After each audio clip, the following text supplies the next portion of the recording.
Alright, nu vil jeg bevise cosinus, sinus og tangens. Så ja, vi starter selvfølgelig med vores enhedscirkel her, som vi har her.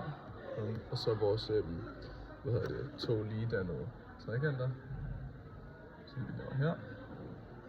Og den hele op her. Så har vi vores vinkel A her. Så har vi, cosinus til A her. På den her. Sinus til A her.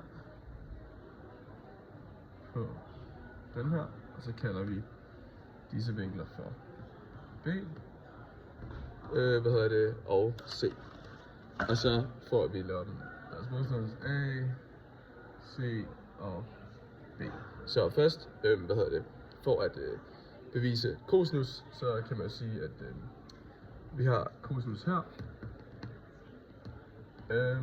som er, det samme som at sige B,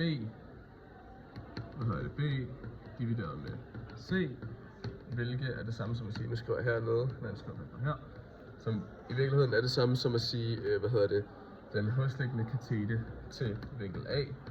Det siger man hos kat divideret med, hypotenusen. Så skriver man bare hip. Yes. Okay, nu vil jeg bevise, sinus. Så hvis du tager sinus af A, også cosinus af her, det kan jeg bare lige at skrive, men det er lidt underordnet. Det vil du finde ved, at du siger, at det er det samme som at sige A divideret med C, som vil sige, at det er den modstående katete for vinkel A, vinkel stor A. Så det er det samme som at sige modstående kat divideret med hypotenusen. Ja, det er så, sinus til vinkel A. Alright. Så vil du finde tangensen til vinkel A. Så skriver du først tangensen til vinkel A. Det svarer til at sige, A, ja, altså sinus af A, sinus A divideret med cos af A, som også svarer til at sige, A med C og, B divideret med C her, som også svarer til, skal jeg lige gøre, så du kan følge med her, Thomas, C, som også svarer til at sige, at fordi at C går sjovt nok ud med hinanden, så det svarer til at sige A divideret med B, som også svarer til at sige, den modstående katete divideret med den hosliggende katete. Ja. Alright, nu vil jeg lave det første af mine 3 eksempelsregnestykker. Så lad os sige, at man har en retvinklet trekant her, hvor du har hypotenusen på 6 og den modstående katete for vinkel A her på 4, så ved man, at man skal bruge formen med sinus, fordi det er den modstående. Så skriver du sinus. Så du formlen op først selvfølgelig, hvor du har din modstående divideret med hypotenusen. Og skriver så lige med, så er det så 4 divideret med 6, som er 0,6. Hvis du så kigger i dit trigonometri-tabel, altså din sinus- og cosinus-tabel, så kan man se, at 0,6 sinus det svarer til 41 grader, hvilket vil sige, at A er lige med 41 grader, og B er lige med 49 grader. Alright, nu vil jeg vise et eksempel, hvor man skal bruge cosinus.